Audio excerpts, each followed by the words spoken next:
49 అంటే సంతానం, 49 అంటే సంతోషం. 39 ఆంధ్రప్రదేశ్ తెలంగాణ. నమస్కారం గురువుగారు. ఆశీర్వచనం తల్లి. గురువుగారు, నిత్యం పూజ చేసుకునే వాళ్ళు ఏ సమయంలోపు పూజా పునస్కారాలన్నీ ముగించుకుంటే బాగుంటుంది గురువుగారు? శ్రీ మహాగణాధిపతయే నమ. ఐం మహాసరస్వత్యే నమ. శ్రీ లలితాంబికాదేవియే నమ.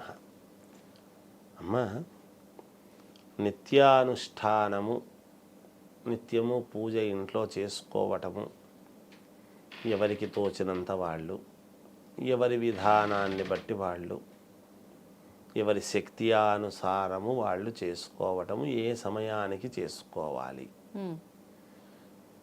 ఏ సమయానికి చేసుకోవాలి అంటే పూజా సమయము అనేటువంటిది నిర్దిష్టముగా మనకు ఒక క్రమబద్ధతలో ఒక పద్ధతిగా ఉన్నది. సూర్యోదయాత్ పూర్వము ఇంట్లో అందరూ నిద్ర లేచి ఉండాలి. ఇంట్లో ముందు సూర్యోదయాత్ పూర్వము, సూర్యుడు ఉదయించేటువంటి దానికంటే ముందే ఇంట్లో అందరూ కూడా నిద్ర లేచి ఉండాలి. అందరూ స్నానము అనేటువంటిది చేసి ఉండాలి శుభ్రతగా. పని మనిషితోనైనా ఇంట్లో ఆడవాళ్ళే అయినా రోజు సూర్యోదయాత్ పూర్వమే ఇల్లు అంతా కూడా శుద్ధి చేసుకొని ఉండాలి. చేసుకొని ఉంటే అప్పుడు సూర్యుడు ఉదయించినటువంటి కిరణాలు, ప్రసన్నమైనటువంటి కిరణాలు అన్నీ కూడా ఇంట్లోకి పడేటప్పటికీ ఆ వెలుగు ఆ ఇండ్లంతా కూడా శుద్ధిగా ఉంటుంది కాబట్టి మనకు మేలు చేస్తుంది గృహము. గృహమే కదా స్వర్గసీమ అన్నారు. అందుకే ఇవి ఉండాలి. ఈలోగానే శుద్ధి చేసుకొని ఇంట్లో దేవతార్చన చేసుకొని ఇంట్లో దీపారాధన అనేటువంటిది జరగాలి. సూర్యభగవానుడి యొక్క కిరణాలు మన ఇంట్లోకి పడేటువంటి దానికంటే ముందే మన ఇంట్లో దేవుడికి వెలుగు అనేటువంటిది మన చేతులతో మనము దీపారాధన అనేటువంటిది చెయ్యాలి. ఎందుకు? దేవుడే కదా మనకు వెలుగిస్తున్నాడు. మరి దేవుడికి మళ్ళీ మనం వెలుగునియడం ఏమిటి? ఎందుకు వెలుగునివ్వాలి అసలు దేవుడికి? మనం ఇవ్వడం ఏంటి దేవునికి వెలుగు? అసలు దీపారాధన ఎందుకు చేస్తాం?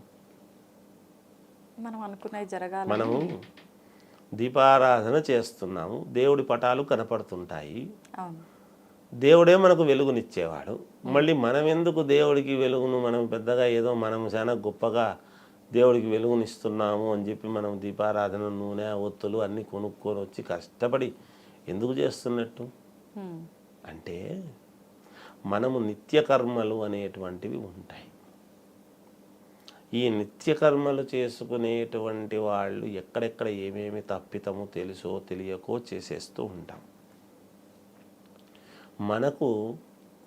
మనలో ఒక జ్యోతి అనేటువంటిది వెలుగుతూ ఉన్నది, ఆత్మజ్యోతి అని. అది భగవంతుడు పుట్టుకతో ఒక వెలుగు అని ఇస్తాడు. ఆ వెలుగు లోపల వెలుగుతూ ఉంటుంది. అది ఎవరిచ్చాడు మనకు? కొంతమంది మూర్ఖంగా తల్లిదండ్రుల కంటే మనం వచ్చాము, ఇది భగవంతుడిది ఏముంది అని అనుకుంటాం. కానీ ప్రాణం అంటూ పోసేటువంటి వాడు భగవంతుడే.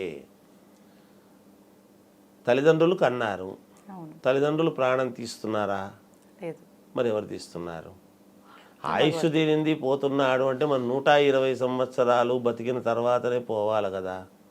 మధ్యలో ఎందుకు పోతున్నాడు? ఎవరు తీసేస్తున్నారు అంటే, భగవంతుడు మనల్ని ఎంతవరకు ఈ పాత్ర, ఈ అవసరాన్ని ఇక్కడ నిమిత్తముగా ఉంచుతాడో అంతవరకే ఉండగలుగుతాము, తర్వాత తీసుకువెళ్తాడు. ఆ జ్యోతి లోపల ఉండేటువంటి ఆత్మజ్యోతి అనేటువంటిది బయటికి తీసేస్తాడు భగవంతుడు. అది కనపడదు ఎవరికి. అయితే ఈ జ్యోతిని మనలో వెలిగిస్తూ నిత్యము. అందుకే ప్రతివాడు ఒక రోజు గడిచింది అంటే 1000 గండాలను దాటుతూ పడుకుంటున్నాడు రాత్రికి. పొద్దున్నుంచి రాత్రి వరకు 1000 గండాలను దాటుతాడు. రేపు తెల్లవారులు పలుకున్నటువంటి వాళ్ళము రేపు తెల్లవారి లేస్తాము, భగవంతుడు లేపితే లేస్తున్నాము.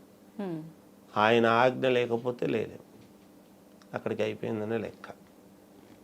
అందుకని ఆ జ్యోతిని ఎప్పుడైతే మనకు వెలిగించినాడో, మనలో ఉన్నదో, అందుకు కృతజ్ఞతాభావముగా రోజు మనము దీపారాధన సాధ్యం త్రివర్తి సంయుక్తం అని 3 ఒత్తులను వేసి ఒక్కొక్క దాంట్లో మనము వెలిగించి భగవంతుడి రుణము తీర్చుకోవాలి. దీపారాధన చేయంగానే రుణం తీరినట్ట కాదు. ఈరోజు లేచినాము, ఈరోజు మనము లేచినందుకు కృతజ్ఞతగా మనము దీపారాధన చేసుకోవడం, రేపు లేచినందుకు మళ్ళీ దీపారాధన చేసుకోవడం. బయటికి పోయినటువంటి వ్యక్తులము సాయంకాలం వరకు తిరిగి వస్తామో రామో తెలియదు. ఇంటికి వచ్చినందుకు గాను, ఇంటికి వస్తున్నందుకు గాను, అందుకు కదా నా భర్త క్షేమంగా ఇంటికి రావాలి, బయటికి వెళ్ళినటువంటి నా భర్త విజయం సాధించాలి అని రోజు సాయంకాలము ఉదయము దీపారాధన చేయవలసినటువంటి అవసరం. ఎవరైతే మనకు ఇది ఇచ్చాడో ఆ వ్యక్తికి మనము దీపారాధన చేసి, అరే రోజు నాకు వెలిగిస్తూ ఉన్నది దీపారాధన కనుక ఆమె యొక్క నుదుట కుంకుమగా ఉండేటువంటి అఖండ జ్యోతిని నిరంతరముగా మనము కూడా వెలిగించాలి అనేటువంటి భావనతో కాస్తైనా భగవంతుడు మన యందు కనికరం చూపిస్తాడు అని. అది కూడా చేసుకోలేని జన్మ మన జన్మ ఎందుకు ఇంకా? అందుకు కృతజ్ఞతాభావముతో ప్రతిరోజు కూడా ఉదయాన్నే పూజ, సాయంకాలము సంధ్యా సమయము, లక్ష్మీ సంచార సమయము అంటాం. 6 గంటల సమయము నుండి 9 వరకు. కనుక సాయంత్రము ప్రారంభ సమయములో పూజ, ఉదయము సూర్యుడు ఉదయిస్తున్నప్పుడు ప్రారంభ సమయములో పూజ. ఇది పూజ చేసుకోవాల్సినటువంటి విధానము. అందుకు నిర్దిష్టముగా 2 సమయాలు ఉదయాన్నే పూజ చేసుకోవాలి అని చెప్పారు. అందుకని మనము దీపారాధన చేస్తున్నాం. ఆ దీపారాధన చేసినప్పుడు ఒక రకంగా మనకు తెలుస్తుంది. ఎప్పుడు కూడా ఆ ఒత్తుల ద్వారా, ఈ ఒత్తులన్నీ కూడా శనికి సంబంధించినటువంటివి. పత్తి శనికి సంబంధించింది, నూనె కూడా శనికి సంబంధించినటువంటిది. ఈ దేహానికి సంబంధించినటువంటి దేహకారకుడైనటువంటి దేహ పీడాకారకుడైనటువంటి శని, ఆరోగ్యము ఇలాంటివన్నీ ఇవ్వవలసినటువంటి వాడు సూర్య భగవానుడు. శని ఎప్పుడూ కూడా సూర్యుణ్ణి హస్తంగతుణ్ణి చేసుకుంటాడు జాతక ప్రకారముగా. అందువలన శరీర రుగ్మతలకు లోను కాకుండా ఉండటానికి ఆ శనికి సంబంధించినటువంటి నూనెతో, ఆ ఒత్తులతో మనము వెలిగించినటువంటి పొగ ఎప్పుడైతే మనము ఇంట్లో అంతా కూడా పీలుస్తామో యోగదాయకము, క్షేమదాయకము అని దాని అర్థం. దేహాన్ని మనం నిరంతరముగా ఆరోగ్యదాయకముగా కాపాడుకోవడం కోసం మనలో ఉండేటువంటి అఖండముగా మనకు తెలియకుండా వెలుగుతూ ఉండేటువంటి జ్యోతిని కాపాడుకోవడం. దానికి నూనె పోయం. దానికి నూనె పోయాలన్నా మన లోపల ఉండేటువంటిది మనల్ని భగవంతుడు రోజు ఉదయాన్నే లేపాలి. మనం ఏమనుకుంటాం, ఇంట్లో ఆడవాళ్ళు వచ్చి ఏ భార్య లేపితే లేయనంటే లేస్తున్నాం, లేదా మనకే మెలకు వచ్చి లేస్తున్నాం, అలారం పెట్టుకున్నాం లేస్తున్నాం అని అనుకుంటాం. భగవంతుడు రోజు లేవడానికి అనుజ్ఞ ఇచ్చినాడు. ఆయన సరే అంటే లేస్తున్నాం. ఆయన సరే అనకపోతే అలారాలు కొట్టినా, ఎంతమంది వచ్చి లేపినా ఏమీ ఉండదు, అంతా వృథా. కనుక లేచినందుకు కృతజ్ఞతగా తొందరగా లేచి అది చేసుకోవాల్సినటువంటి అవసరం దీపారాధన. ఇది తల్లి పూజ సమయం. ఒత్తుల విషయానికి వస్తే గురుగారు, రెడీమేడ్గా దొరికే ఒత్తులతో దీపారాధన చేస్తే ఫలితం ఉండదు అంటుంటారు. నిజమేనా గురుగారు? అంటే మా పూర్వము పత్తి తీసుకుని జాగ్రత్తగా చేసుకుని తయారు చేసుకునేటువంటి వాళ్ళు. ఈ రోజుల్లో సమయాభావము, భార్యాభర్తలు ఇద్దరూ కష్టపడి, ఆడవాళ్ళు కూడా భర్తకు చేదోడు వాదోడుగా శ్రమపడి బయటికి వెళ్ళి సంపాదించుకొని వచ్చి చేసుకొని తమ తమ పిల్లలను ఉన్నతమైనటువంటి చదువులు తీర్చిదిద్దుకునేట్టుగా చేసుకోవాలి. ఒక తట్టు అధిక ధరలు, ప్రభుత్వాలు విపరీతముగా అనేక రకాలుగా పెంచుతూ ఉండేటువంటి వాటి వలన ఇబ్బందులు వాళ్ళది తప్పు కాదు. ఏవి ఎలా పెరుగుతూ వస్తాయో అలా పెరుగుతూ ఉన్నాయి.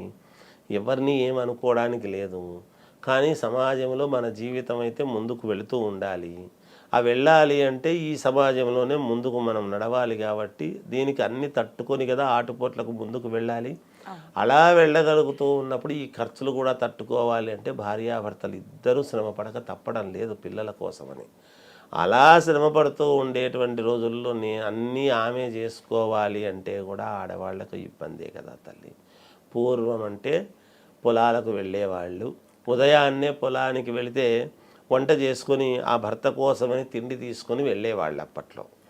ఇప్పుడు మరి స్త్రీ కూడా ఆమె కూడా మహాతల్లులందరూ బయటికి వెళ్ళి చదువుకొని సంపాదించుకొని తమ తమ పిల్లలను పోషించుకోవాల్సినటువంటి అవసరము ఆవశ్యకత ఎప్పుడో వచ్చింది, ఏనాడో వచ్చింది, ఈనాడు కంటిన్యూ అవుతుంది, ఇంకా బిజీ లైఫ్గా అవుతూ ఉన్నది. అందువలన ఇవన్నీ తప్పు పట్టడానికి లేదమ్మా. అందువల్ల అలా వాడినవి తీసుకున్నా తప్పు లేదు, చేయవచ్చును గాక. మనము ప్రతిదీ కూడా అతి సర్వత్ర వర్జయేత్ అనేటువంటి పరిస్థితికి రాకూడదు. మరీ అంత నేను లోతుకు వెళ్ళి నేనే చేసుకోవాలి, ప్రతి స్త్రీ అలా చేసుకుంటే సంతోషమే.